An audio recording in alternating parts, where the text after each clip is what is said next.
Hello guys and welcome to another Los Blancos podcast. Today we will be discussing the Levante versus Real Madrid match, whether Martin Ødegaard was right in leaving Real Madrid, and also the CVC deal and whether it's good for La Liga. Join us after this short interval. Okay, to start the podcast today we'll be discussing the Levante match in full. Now, yesterday night, and when the match comes out, we played Levante, and it was a good attacking performance. I feel like it was a very good attacking performance, but defensively, I just felt like we were just open to spaces, and we were not playing very well defensively as a whole. It ended up 3-3, like I said. I had some very good performances from individuals and I had some poor performances from individuals. What do you say on the match as a whole? Okay, well, yeah, like you said, there was in those performances, there were some good performances, there were some poor performances, there was bad team structure. But in terms of performance on the whole, I think that we should be happy with the point because it's a game that we could have lost. So I think that we should take the point and try and see if we can improve on the mistakes that the team has made. Of course, I was disappointed, by the formation, not the formation, but the organization and the setup of the team in terms of set pieces, in terms of defending and open play, the decision making that some of the players were making in terms of the defensive decisions. I was a bit disappointed, but I was happy with most of our attackers. You can see the substitutions that was made. They all had an impact on the game that could have changed the game. Even Jovic had a header that was saved. He could have won a penalty.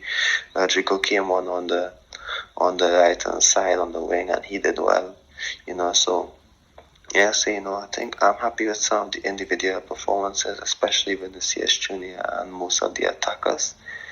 So I'm happy with, like I said, I'm happy with in terms of how the attack is starting to take shape. But there's something that needs to be done in terms of the defense, in my opinion. Yeah, I mean, with Levante, it was a very good performance to Levante, and I think there's congrats to Levante because they did work hard to earn that point, and I think they were fully deserving of that point. They may have even been deserving of a bit more, but I think with Levante there are four key components to their attacking structure. You've got obviously Jorge the Frutos on the right, obviously Real Madrid's old player. He left last season, 1920, maybe, I can't remember exactly. He did leave us, and he was okay in this match. He's a very good dribbler. You've got Roger Marti, who's up front, and he's quite clinical when he gets the chances. And you've also got Jose Morales, who's absolutely brilliant, and in centre mid you've got Jose Campaña. So these are four players who, they're not on Levante's maybe level. They're a bit higher than that. I think they should be maybe a Europa League team. That they been very unlucky to be on Levante's team, but Levante do rely on these four players, and they are very good footballers. But you've got to see where we went wrong, and most of the problems stemmed from Alaba being caught up further up the pitch. With the Jorge the Frutos, he's obviously gonna take a very good. He's gonna love it down that right hand side with his dribbling ability, and I think Roger Marti drifted over to the right sometimes. Even Jose Morales did that as well, and I think we were quite open, and I think we couldn't. There wasn't enough defenders. We were overloaded at some points during the match, and I think ultimately this is where I think Mendy could have been more useful than Alaba in this game. Against someone like Alaves, they are quite direct with their football, and they maybe try to pass it through the middle rather than go on the wings. When it's against a team that likes to use their wings quite a lot, like Levante, you've got to be playing someone like Mendy. Obviously, we did not have the option of playing Mendy, but it may be later on in the season. If we got that option, we've got to play Mendy because the one-on-one defending against Jorge de Frutos would have been very, very key in this match to winning this match. They were quite dangerous, and I think Miguel, maybe he could have made a difference, but it's hard to judge. We can't really tell what his major strengths are. With Miguel, with the Alaba, you can see what his technical ability. With Mendy, you can see his one-on-one defending and his recoveries. Those are all fantastic. We don't know exactly what his major strengths are with Miguel. So, would you say that Miguel would have had a major impact on this match? Personally, in my opinion, I think that he would have done well in terms of defending them, because he's actually a good defender in terms of making interceptions and good positioning. So I think he would have had a good game. I'm not too sure Alaba would have played as centre back in this game. I think one of the major issues, that caused to the team, I know that Alaba was quite hard to pitch. Lucas Vazquez, was exposed a lot. So maybe Miguel might have had maybe a similar game to Alaba. The issue for me is that I wasn't seeing much leadership from the defense in terms of calling back players, to defend, to drag them back to defend, or making the right decisions, keeping the offside trap. It was a bit chaotic. It lacked any sort of leader or enforcer in the defense to control the game. So that was a bit disappointing for me. I think that Miguel may have had the same issues if we don't have like a proper leader or someone who can organize the defense, in my opinion. Yeah, Miguel's obviously so young, and I think Carlo's not going to trust him until like somewhere during December, where he's going to eventually realise Marcelo's not exactly where he was a couple of years ago. He's not anywhere near that, actually, and I think Carlo's going to have to find that out later on in the season. But I think realistically, Miguel's not going to get any game time from now to December. He's deserving the game time. I fully believe that, but Carlo wouldn't have seen maybe like his how well he played during the back end of last season, and I think Miguel he's such a good, he's well-rounded fullback, and I think that's something that we don't have. We have some extreme ends. Really, we have Alaba, who's really good at attacking. He's okay at defending, unlike Marcelo, he's okay at attacking nowadays and poor at defending. Mendy, good defending, poor attacking, and I think with our team, that rounded fullback could be quite key in some matches where we need some attacking output of defenders, but we have to be good as well. We have to be we can't be losing the game on the fullback position. So I think Miguel will help with that. So yeah, I think that should be it for the defence. But I think we should move on to some individuals, and I think firstly let's start with the man of the match, my man of the match anyway, Vinicius Junior, who was absolutely electric when he came on. And I think if we're finally getting a bit of output out of this man, then it could be really dangerous for the league. We saw earlier yesterday, Atletico Madrid, they scraped a win against Elche, which was it was painful. It was painful because I thought Elche could nick a goal maybe, but Ángel Correa he scored a goal, and he was, he's an if story with Atletico Madrid. If Ángel Correa plays to his best, he could be really dangerous for Atletico Madrid this season, I think. But I think Vinicius, he started the season really well. He's played 55 minutes, I believe, this season, and he scored 3 goals, which was absolutely fantastic. Some output we haven't seen out of him before. So I think we have to do well now. I think so. Do you think Vinicius can improve on this season? Of course, I think he said they should. I remember in the first podcast, one of the first podcasts before the season started, in the AC Milan game, and we were both saying that Vinicius was electric when he came on. He made the right decisions, and he was making, and he was just being so amazing, with full of confidence on that left side. And I think from that game on, we have seen a lot of improvements. Yeah. mean, I think he can keep getting better, in my opinion. I think yesterday showed how much of a step forward he took. I know that we said that. I know that most of us said that a few months ago when he played so well against Liverpool. But I mean, if he played 3 good games back to back, I think he definitely is showing a bit more consistency, and that's good for Real Madrid. So I think we should be quite happy with how he played on yesterday. And I think he can only go forward, in my opinion. I hope he doesn't take maybe a step back like he did a few times. Yeah, I mean, Vinicius is going to have to crack down now, because I feel like Carlo's going to give him the opportunity next match against Real Betis, and it could be quite key because Real Betis' fullbacks are not the quickest, let's say that. They've obviously got Moreno, I think it is, on left back. Right back, is it... What's his name? I forgot his name. Anyway, I'm sure it'll come to me later. But yeah, Vinicius could be quite helpful for that match, and I think, if he can continue his form, even the goals that he scored, if it was a normal Vinicius maybe 2 years ago, he would have tried to cross it, or maybe tried to just smash it, just like he'd absolutely just send it into Rosette. He just delightful little chip over Aitor Fernandez, and it was a lovely little finish from Vinny there. And I think, he has to be making the step forward. This season I made a claim he has to make 15 goals and assists this season. I think it was 15 anyway, something close to that anyway. And I think he's well on his way to doing that. I think he has to stay grounded, and I think, he has to keep working. Carlo's going to be... He's been given the task to get the best out of Vinicius and Rodrigo.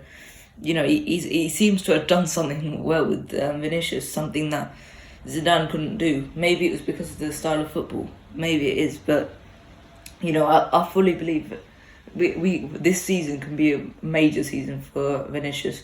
If we can get the best out of Vinicius, it could be key in us winning the league, because, Atletico Madrid, as well as they have reinforced this season, they've signed Rodrigo de Paul, and they look like they're going to sign Dusan Vlahovic from Fiorentina as well as they have, reinforced.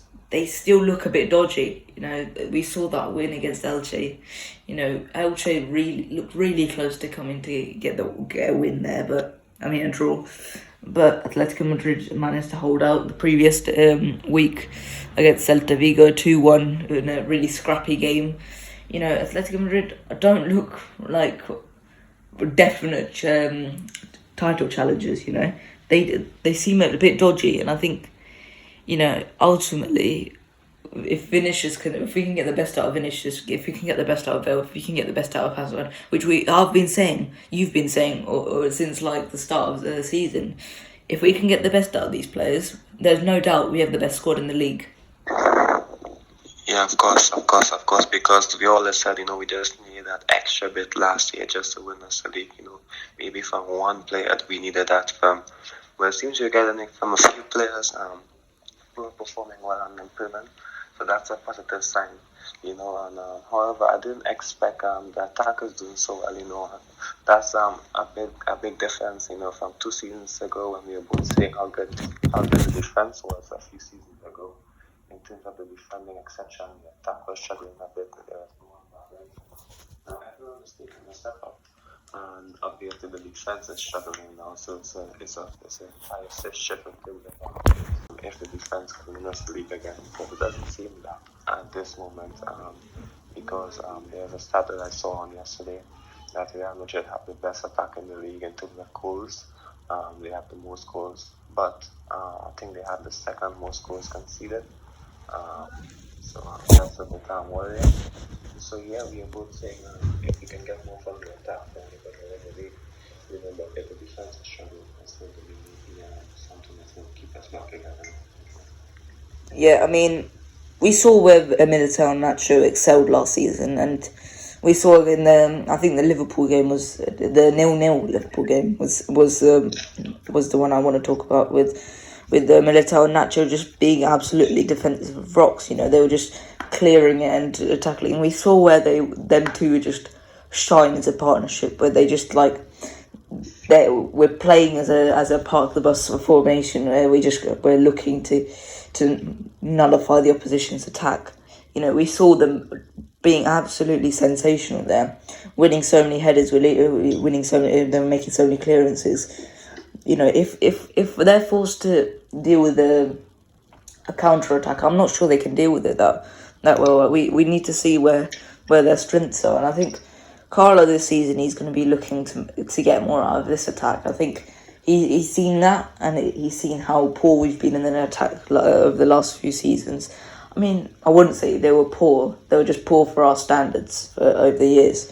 But Carlo's seen that and he wants to get more out of the attack. But if in the process we lose our defence, and many people have been saying Real Madrid ain't going to win the league with this defence, and I just thought, no, if you Nacho and Militao together have not lost a game before, which is an amazing stat. Hearing about that, Nacho and Militao have never lost a game playing together, which it's fantastic. I mean, but Craig Burley, he said that we're not going to win the league with this defence. If they are as poor as they were yesterday, they were just, it was chaos. It was total chaos at the back. If they were as poor as they were yesterday, they are going to struggle this year. They are going to struggle. I need to see us playing to the opposition's weaknesses. Where they, where Alaves were strong, and we tried to nullify that rather than trying to play to our strengths. And I think against Levante, we didn't play to Levante's weaknesses, which is trying to force them down the middle rather than letting them run right out wide. We just let them take Lucas Vazquez on one-on-one, which is not where he's strong. We let them just run down the right.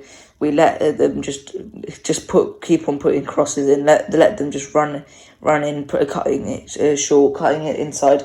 We let them do all that, and we still managed to just manage to get a draw. I think we need to ultimately make sure that we don't lose our defence because we are trying to get more goals.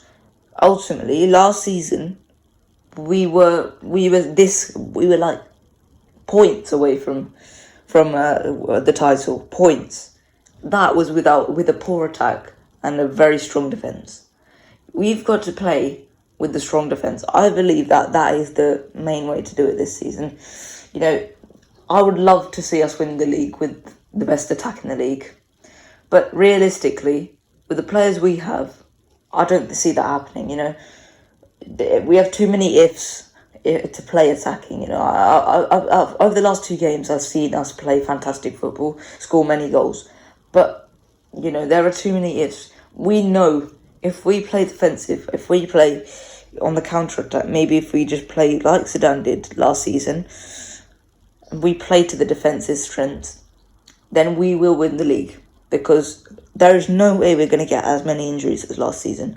As you said, if we had a few more players last season, we would have won the league. I feel like we need the defence to play well rather than the attack to play well. Sir Alex Ferguson said that leagues are won by defences. Attacks win games, leagues win titles.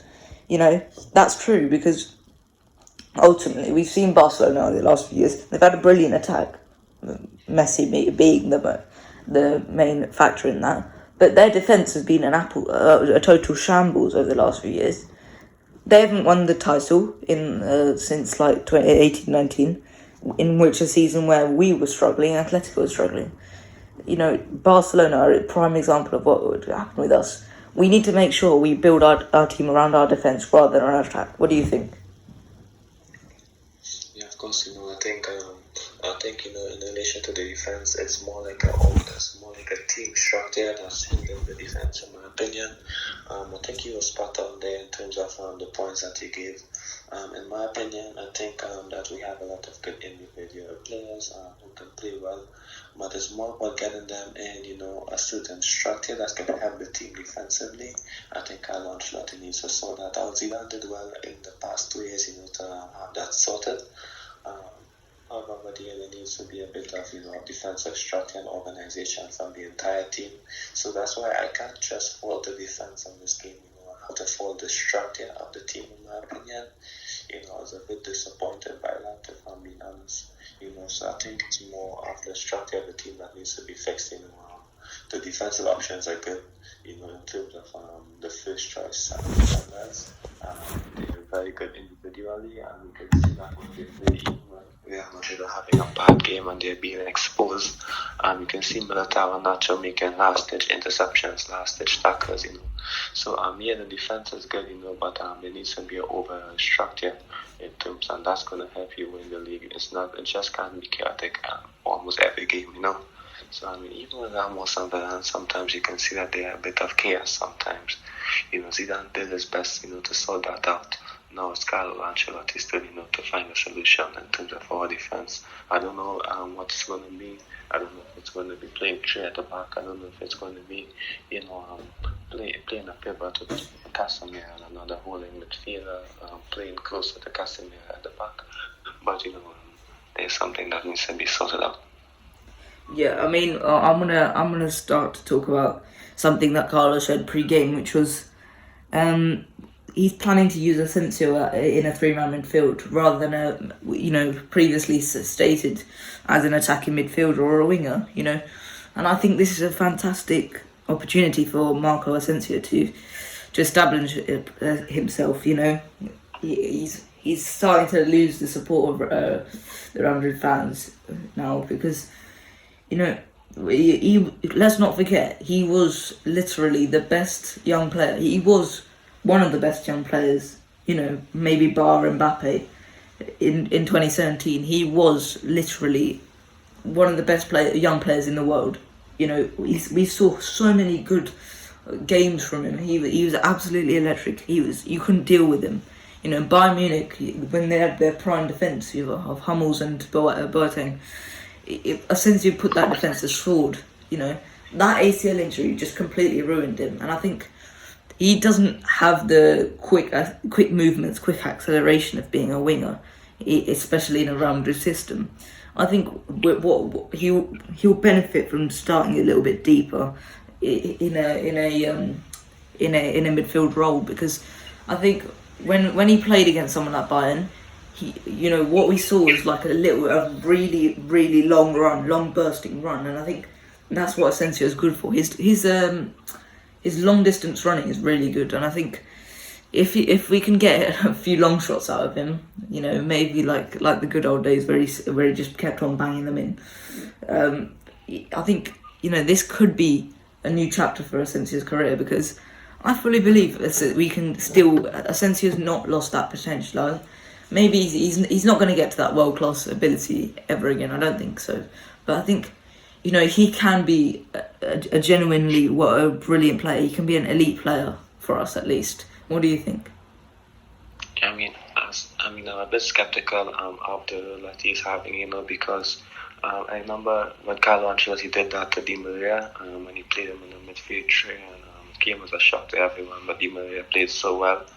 I think it's with Di Maria as a different player, to Asensio, so he's going to succeed in that position. I think the issue is Asensio is that he's a good attacker, but he's not a proper winger in terms of speed and agility to just burst past defenses, and get to the byline and put in crosses. He's an excellent technical player, and I think he can do well in midfield. But I think if we have all our options fit and available, I think that he wouldn't get anywhere near the team if we look at current performances. If we look at the talent that we have with Vinicius and Chico doing well, I think that maybe the better role for him might be behind the striker, or as of course number 9 instead of a deep midfielder. But we have to wait and see. It's just one game he played there. Of course it wasn't his best on yesterday. He played a bit deep. Of course, he needs time, to get into that role and be accustomed to the situation. So I think that's a bit different in my opinion. If we're going to want him to succeed in that new position, we have to give him time. I haven't seen much. We haven't seen much of him in that position to see if he's going to be a success in that position.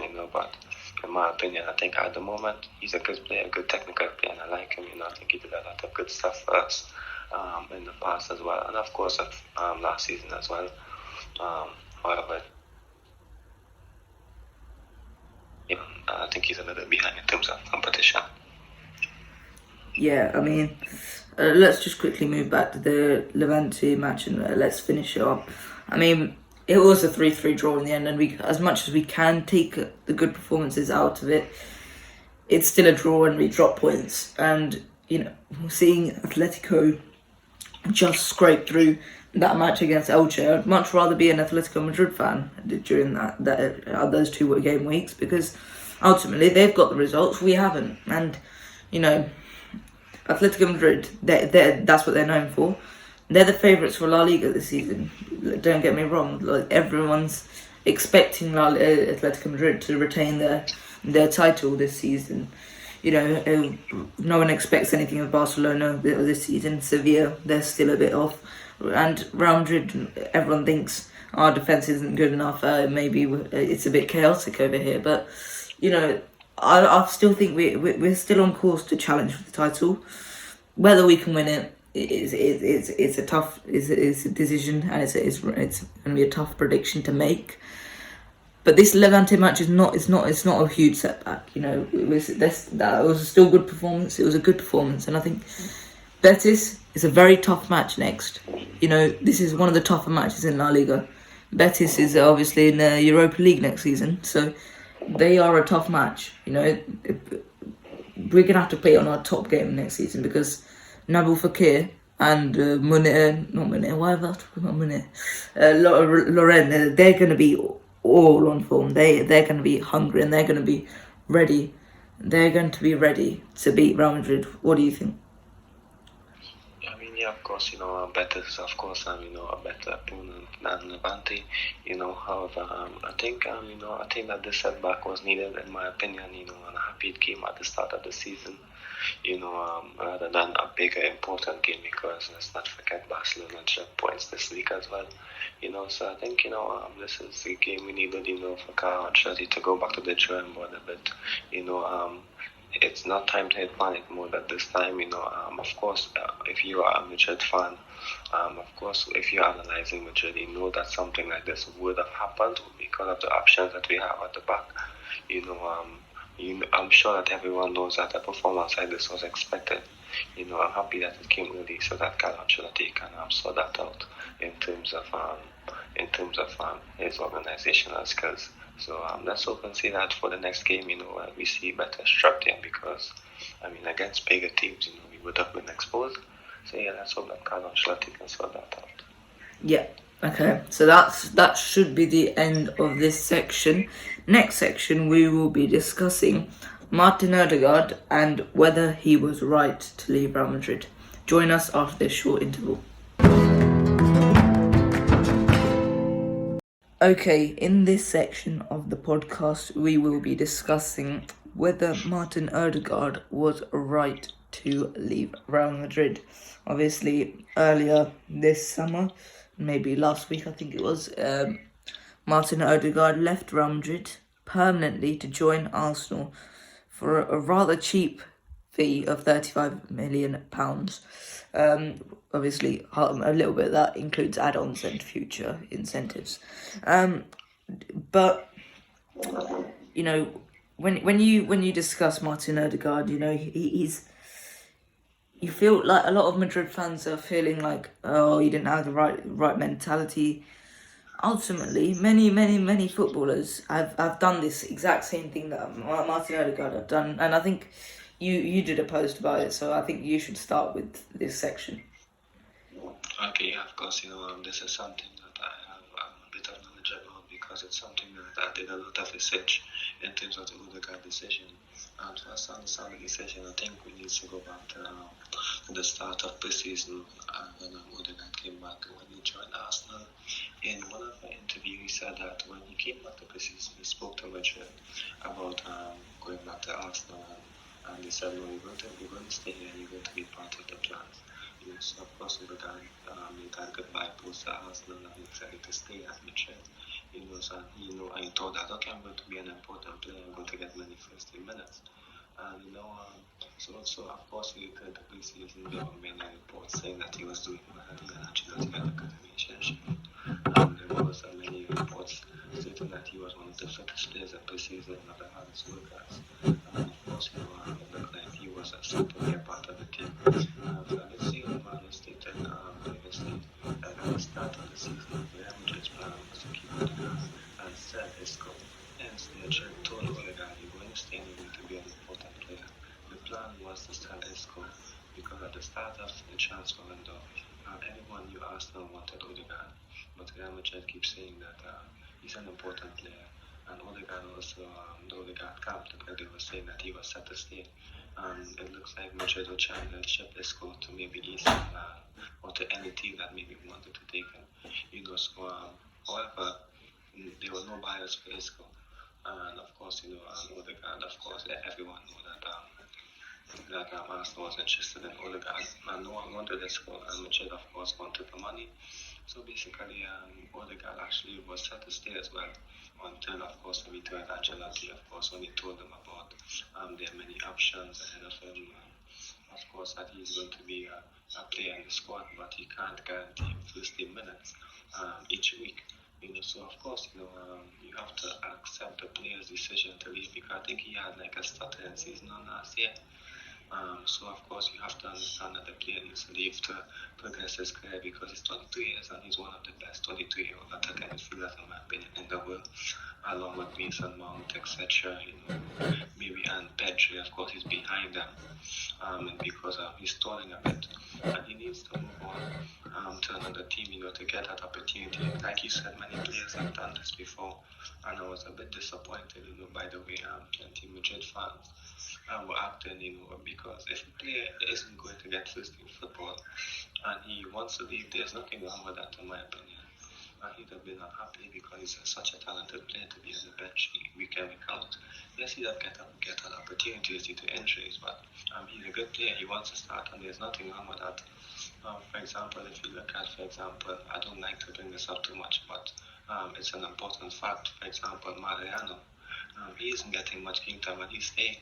And I'm sure if he leaves, many Madrid fans will be happy for him, So why aren't they happy for Ødegaard? Like, they're happy for someone like Theo Hernandez or Marcos Llorente, who's away in another team, pushed for an exit and are playing really well away. I think that Ødegaard is seeing that, and he knows his talent. He knows he's a good player.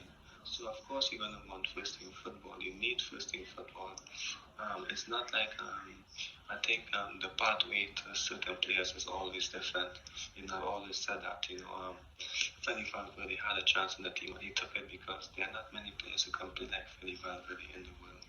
However, there are many players who can play in the attacking half spaces. Like I said, Hazard, Bale, Asensio, even better from Chelsea. In that space as well. If you look at the way that Real Madrid played yesterday, Eden Hazard sometimes was at the edge of the box, picking up the ball. So was Gareth Bale jumping so deep.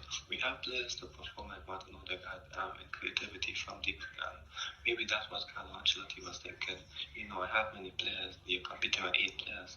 So Ødegaard, of course, he's going to say, I want a team where I know I'm going to play, I know I'm going to develop. We don't know if Arsenal is the right choice because, of course, it seems like it's a bit chaotic there. However, you can't fault the player's decision for leaving, in my opinion. I think that was a bit disappointing, to hear and see all the time. And Ødegaard actually made a post about it, stating that, a lot of people doesn't know the situation, and then they're speaking about it, So you have to side with the player. I think it's a win-win for all parties. Arsenal have a good player who can take them to the next level, not maybe winning the league level, but having better performances, keeping the fans happy, in my opinion. Ødegaard can progress his career and have first team football, and Real Madrid sell a player for £34 million, of course, with bonuses. They have first refusal on if he's going to be sold, and of course, if he had stayed and not played, his value would have dropped and he would not have been happy. So, I think it's a win-win for all parties, in my opinion. There's not much I can add because I think I touched on everything. It's a win-win for Ødegaard and Arsenal, but I don't think we squeezed enough money out of him. With a player like Martin Ødegaard, you've got to get every little penny out of him because there aren't any other players in this squad that we could realistically get the value out of. Isco, we're going to get little to nothing out of him. Odriozola, like all these players, we're not going to get anything out of them. With Ødegaard, he's a very promising player and he could turn world class one day. We sold him to Arsenal. It is Arsenal. At the end of the day, Arsenal is a big club. It's a giant club, right? But at the moment, since Arsene Wenger left, they have been absolutely shocking.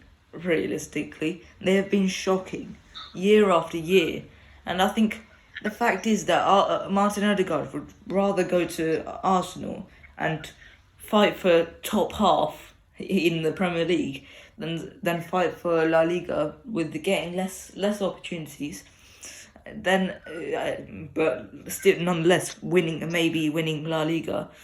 And he'd rather go to Arsenal, and it kind of speaks a lot about how this situation was dealt with.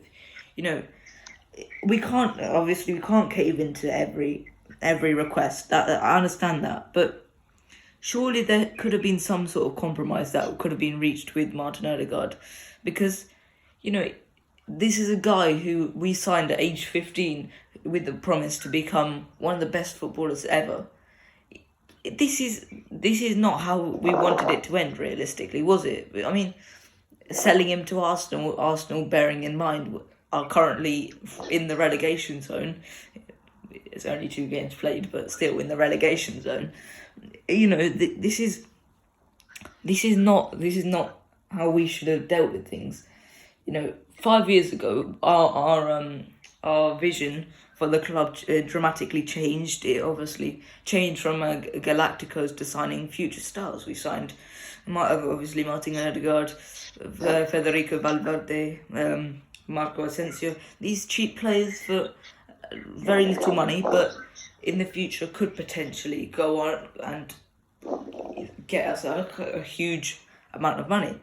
Ødegaard, out of those, was not to get a huge profit out of, but rather to become one of our first team players. That was the view for Martin Ødegaard when we signed him in 2015. With Marco Asensio and Federico Valverde, the view was just get a little bit of value out of him, then sell him on to someone else for like maybe 5 million or maybe a little bit more. Ultimately, it's gone the other way. We needed to get something like 50 million out of Arsenal. Arsenal paid 50 million for Ben White. Arsenal paid 30 million for Aaron Ramsdale. Surely we could have milked a little bit more out of Martin Ødegaard. Arsenal are not financially sensible. Surely we could have got a little bit more money out of him. The amount of money we got out of him, it's going to turn out to be one of the bargain buys. And to say that we needed that little bit of money, we needed that. No, we didn't. We could have definitely held our position. We had 3 weeks of the transfer market left. We didn't need to find a replacement. We had time on our side.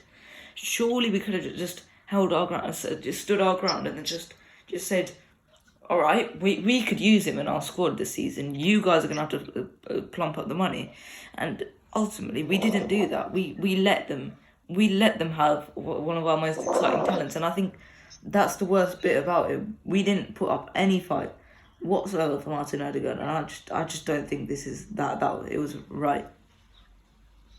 Yeah, but course, there are many players who could have been sold. You could have easily. I think it also came in terms of circumstance, and of course, Carlo Ancelotti could have only picked 2 players at the first game of the season, because and it was your champion, and that's understandable because you don't have a natural backup striker to Benzema, and of course we could have gotten a lot of more money for Ødegaard. And it's a bit disappointing how anticlimactic it ended, from Real Madrid's stance at the start of the season, that we're not going to sell Martin. He's going to be an important player for us. So they're selling him for 34 million. But I think we have to look at the trend here for young Madrid players.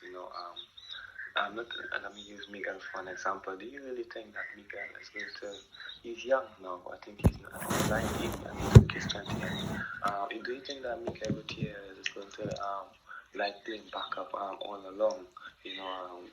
When of course Marcelo Armani is not available, and he's still not even getting a substitute appearance, despite how good Alaba is. Do you think that Miguel is going to, be happy with that when he, 2 years from now, or 1 year from now, or later on in the season, because he's a good player and he thinks he deserves to be playing? Do you think that he's going to be happy? No, he won't. So of course he's going to want to leave one day, and I'm seeing that trend. With Hakimi, with Regular, with Tio, with Levante. The Real Madrid board also placing faith in more experienced players, rightly or wrongly. And of course young players are going to leave. This has been happening at Madrid for a long time now. Many young players leave because they're not getting the opportunity, or there isn't a specific role in the team and they can't see a pathway. For example, I wouldn't be shocked if Miguel leaves, if Antonio Blanco leaves next season, because of course they have the opportunity to play because players are injured, and even with 5 substitutions they can't get away into the team, and that's been happening at Real Madrid for a while now, and it's a bit concerning because as good as they are, I know that one day we might lose Miguel similar to how we lose Hakimi. It might happen because we have a lot of left back options and Madrid might use them over Miguel, and he's going to be a bit disappointed about it and he's going to leave, and it's something that we have to, as a Real Madrid supporter, that's going to happen. That always happens. No matter the player, no matter the position, it's something that always happens. I think Freddy Valverde was different. Casemiro went on loan and came back. I think, of course, for these to work, these players has to go out on loan and has to come back a stronger player for them to have a full breakthrough. Even Morata in 2016, 2017, he was sold to Juventus before he came back. So it's something as a Real Madrid supporter, it's going to happen. Young players are not going to get an opportunity. They're going to be unhappy about it because, of course, Real Madrid have a talent bunch of young players. They're not playing for the Real Madrid academy if you're some lousy footballer. So they have talent and they want to show that somewhere. So yeah, of course, it's disappointing, that it happens, but you have to expect that, of course, it's difficult for them to break through. It's difficult for managers to trust them. I don't know why, because they're good players and maybe better than the options we have. But, it's a bit disappointing, and that, that the way that many fans reacted that he left, if you're disappointed that he left, it's not his fault that, it's not like he's this lazy footballer who isn't giving it all. These good players are working hard, especially Ødegaard, and they're not getting the opportunities, So, it's something a trend that's been going on at Madrid for a while, and it's something that as a Madrid fan you have to get accustomed to because it's going to happen. Someone like Miguel, he seems like he's patient and he wants to wait for his chance. And we can totally see this season him getting his chance. Earlier in the podcast, I also said that he will get his chance because Carlo will realise that playing Marcelo is no longer a good idea. And I think Miguel will be willing to wait for that chance. He fully knows that 6 months ago he was in Castilla, not having a chance of getting into Real Madrid Z team. He wasn't even one of the brightest prospects in Castilla. You put someone like Blanco, Ødegaard ahead of him rather than Miguel Gutierrez. But now, suddenly Miguel Gutierrez is a bright talent and he's looking fantastic. Ødegaard, I think, it is his career, and I think he has made a good decision in leaving. For Arsenal, maybe not a good decision, but leaving Real Madrid and getting the 38 games a season would be quite helpful for him, for his career. But ultimately, I think I agree with you that we're gonna see it happen more. But I think I feel like we could do much more in keeping these young talents. You know, with Ashraf Hakimi 2 years ago, you know, there was. I still do not understand why we sold Ashraf Hakimi. To this day, I do not understand it, because he goes to Dortmund and he establishes himself as, I'm gonna say it, the best the best right back in the world. You know, he was absolutely electric down the right. He kept on getting goals and assists down the right for Dortmund, and you're telling me that he could not contribute to Real Madrid? That's just not true. He could have done so much more. 40 million is all we sold for him. 40 million pounds or euros. 40 million pounds. All right, that's not that much in the grand scheme of things. You know, Inter are struggling to pay that back, but we could have got so much more, and Inter have just quickly turned a profit on that. 20 million. Yeah, we'll take that. We'll take the 20 million profit, and we've just put up no fight for that. Theo Hernandez, 20 million pounds. That's a bit more fair, but because Theo was not showing the promise that he was, and the previous season for Real Sociedad was quite poor from him. But you know, I still feel like we could have got more out of him. Marcos Llorente, he's become Atletico Madrid's best player. He has become Atletico Madrid's best player. We got 15 million pounds from him. That's it. Yeah. That is ridiculous. Yeah, of course, you know, I think, you know, the other teams are looking at it. It's a Real Madrid backup player, because all these players were playing backup at Madrid at that time. And they're looking, you know what, if we offer this amount, it might be a lot for Madrid, because Madrid see them as a backup, and we can just swoop in and get them easily. Because, for example, Marquis and Hakimi, if they're not getting game time at Madrid, and another team come and say, you know what, we're going to give you, and they come and they say, we're going to give you game time. You know, for example, they're going to leave. You know, let me give you the Miguel example again. You know, for example, do you think that if, for example, I'm not going to analyze a team at home, and let's just say, I don't know, ES Roma come and say, you know, Spinazzola's injured, we're going to sign you, and we're going to give you guaranteed first team football. We're going to offer Real Madrid 30 million for you or some crazy fee. Miguel is going to say, okay, I have a chance to play first team football. I'm not playing here at the moment, even with 2 left backs in chat. He may push for a leave, because he's seeing a way in a top team where he can play first team football. And that's what's been happening, you know. So, yes, you know, that's why we have been selling them for so cheap, because they have all backup options at Madrid. So, the other teams are thinking, you know what, we're not going to pay that amount of money for a player who can't even start for your team, you know. So, I mean, that's why, you know, we're selling them for those cut price deals. I think, you know, I think we are being forced to make the sales, you know. So, I mean, that's a bit disappointing in my opinion, because, like I said, you know, other teams are going to offer them first team football, and the players going to see that and would ask to leave, you know. So I'm a bit fearful that something like that will happen to a player like Miguel or Antonio Blanco, in my opinion. I mean, like, let's take Carvajal as an example. You know, 10 years ago, I think it was a little bit more than that, but like 10 years ago, you know, we sold Carvajal to Bayer Leverkusen with a buyback clause. We don't do that anymore for some reason. I still do not understand why we don't do that anymore. These clubs, they want these players, but put in a buyback clause. What's so wrong with that? You know, we don't have to buy them. It's not an obligation to buy back, but it's just an option there. Why don't we do that anymore? I still fully don't realise that. You know, Reguilon, he's got a £40 million buyback clause. You know, say if we did sell Miguel to Roma, like you just said, you know, put a buyback clause in. Chelsea put a buyback clause in Tammy Abraham's contract when they sold him to Roma. It only comes to fruition in 2023. So, but why don't we put like the buyback clause in Ødegaard's contract for something like 50 million, 60 million?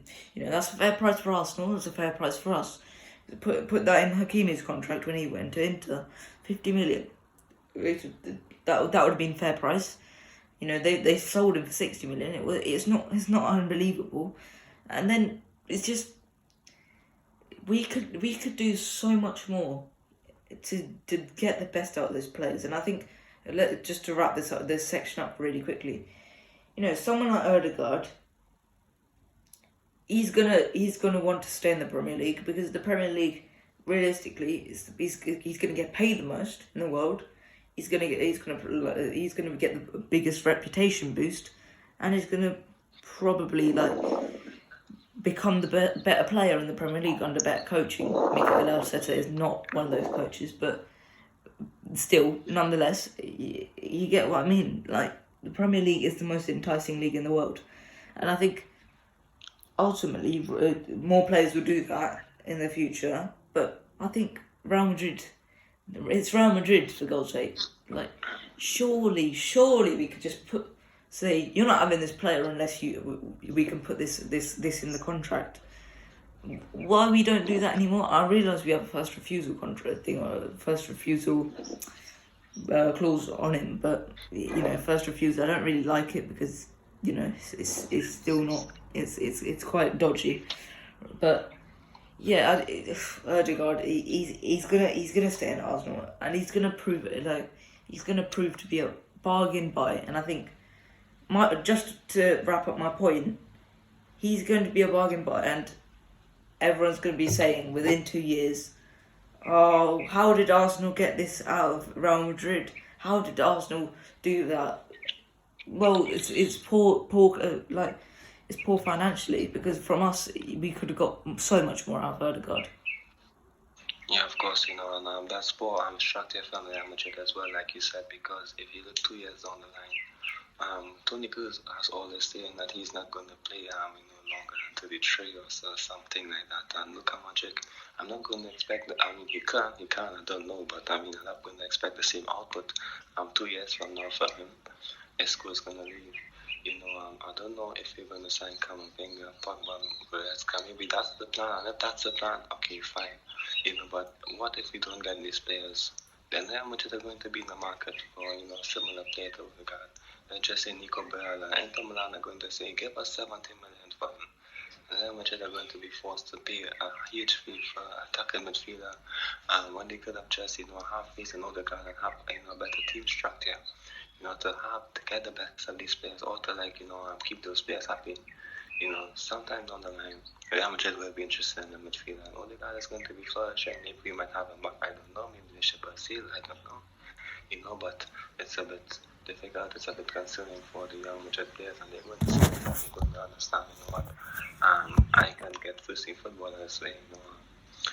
I'm not going to get it here, and they may end up leaving. So it's a bit concerning in my opinion. Yeah, okay, so that will be the end of this section. Join us after this short interval. Okay, in the last part of today's podcast, we will be discussing about the CVC deal. And basically, if you don't know, CVC is an investment firm based in the United States of America. Now, obviously, recent times, there have been countless deals being done between CVC and La Liga, dodgy deals, but it's nonetheless still deals. And they've done the main deal, which is basically, I'm gonna get into it straight away. Realistically, this is gonna be a quick section just to inform you guys about it. I'll start with basically CVC, an American company. They've tried to make a deal with La Liga. Now La Liga, obviously, they're struggling financially, and CVC said, all right, I know you guys are struggling, I'll give you £2.7 billion if and this is the dodgy part, if we can have the revenue, the 10% of every single club in La Liga's TV revenue. Now, for clubs on the smaller end of the spectrum, this is completely fine, because TV revenue ain't that much to them, right? But to clubs like Real Madrid and Barcelona, this is going to be a large portion of their revenue, because no one comes to La Liga to watch, or very little people, come to La Liga to watch Mallorca and Espanyol. But everyone, most people, from Asia, from North America, from South America, from Africa, from the Middle East, they all come to watch Real Madrid, Barcelona. Even Atletico Madrid, right? No, if we take 10% out of Barcelona, I know this because I've seen this in some sources. If you take 10% out of Barcelona's TV revenue for the next 50 years, that means Barcelona will lose over £500 million. That is ridiculous. I don't know the exact numbers for Real Madrid. I assume it would be something similar to that as well. But that is ridiculous. And this deal was done behind Real Madrid's back. This deal was done behind Barcelona's back. Ultimately, this is a shady deal, and I think this should not be allowed to happen. Real Madrid obviously gone to court, and I fully believe this is right, because if Real Madrid are going to be losing over £500 million because La Liga did a deal behind their back and that they don't want to happen, well then, see, this is just so shady, and I just really don't think this is a good idea for the whole of La Liga. Yeah, of course, and I think he will have more information on it than me, but I know La Liga is saying that, they're going to spread the money through the leagues, and of course through men's football, and of course that's going to help them, but of course, like you said, for Barca and Madrid, and that's going to be a bit difficult for them. They will lose a bit of money. However, I have to ask you a question. What is the issue when they said that, so I think that Tiba said that they have to cancel the Super League, they have to stop plan the Super League or something like that, to receive the money? What's that all about? I mean, with that, obviously no one wants the Super League to happen. It's awful, but with Tebas, obviously Tebas and Florentino are not the greatest of friends, it's fair to say, but Florentino's ultimately done the Super League for financial reasons, there's no other reasons. And Tebas is basically saying that, oh wait, guys, you don't need to go anywhere because you're going to get a bit of money from this. Well, no, because Real Madrid and Barcelona are going to lose so much money. Over 1 billion between the two of them in the next 50 years. 1 billion. And Tebas is just trying to say that you need to sign up to this, because without Real Madrid and Barcelona, the La Liga is nothing. I'm sorry to say that, but that is the truth. Without Real Madrid and Barcelona, there's no enticing bit about La Liga, and obviously Real Madrid and Barcelona are the main people in the Super League, which is why Tebas wants them to just say bye-bye. Florentino is not going to give up on the Super League, that's for sure. And we've seen now, the sparks flying again over the Super League in the last few weeks, because he's saying that, Florentino's saying that, no one's left the Super League and it's still going to happen. I'm not sure anymore. I'm not sure about anything, but, Tebas, this deal was done behind Real Madrid and Barcelona's back. They're not going to be happy, and ultimately, Florentino's going to be trying to do the Super League as a result of trying to agitate Javier Tebas, trying to anger him, and I think ultimately that's fair to say, because this deal should have never happened. It shouldn't have happened without the consent of Real Madrid and Barcelona. But nonetheless, they've still done it, and that's ridiculous. So, do you think that the CVC deal would be a good deal for Real Madrid and Barcelona and the rest of the league?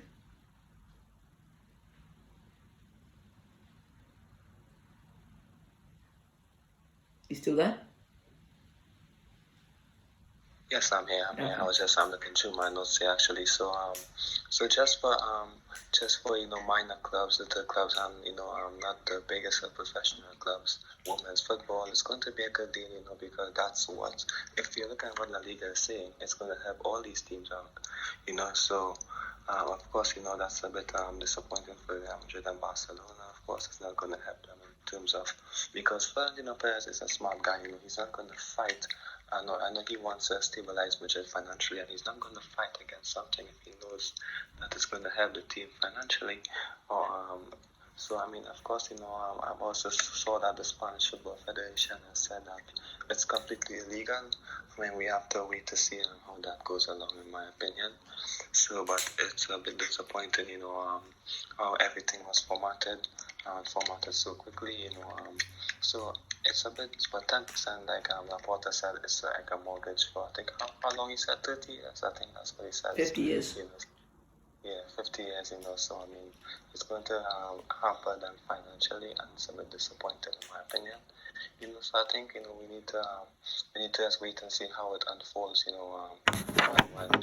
it goes to court, because it will go to court, and the issue will need to be resolved shortly, for the benefit of everyone, so we can have some clarity on this.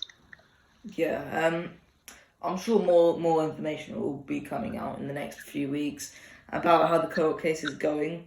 The Spanish Football Federation said they do not support the idea of the CVC deal, but ultimately Tebas is the president of La Liga, and he decides what is going on between them, everything.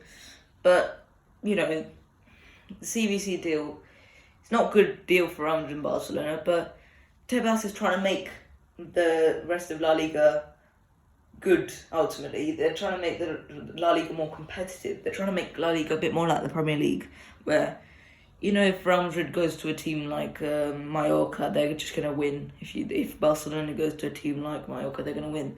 If for example, if Liverpool goes to Burnley, you're not 100% sure that Liverpool will win that match. You're not 100% sure if Man City goes to let's just say Southampton. You're not 100% sure that if those teams will win. You're pretty sure that they might win, but it's not obvious. Whereas like the golfing class between Real Madrid and Barcelona, Real Madrid, Barcelona, and the rest of the league is it's too big, and I think Tebas is trying to close the gap, and this is the way to do it.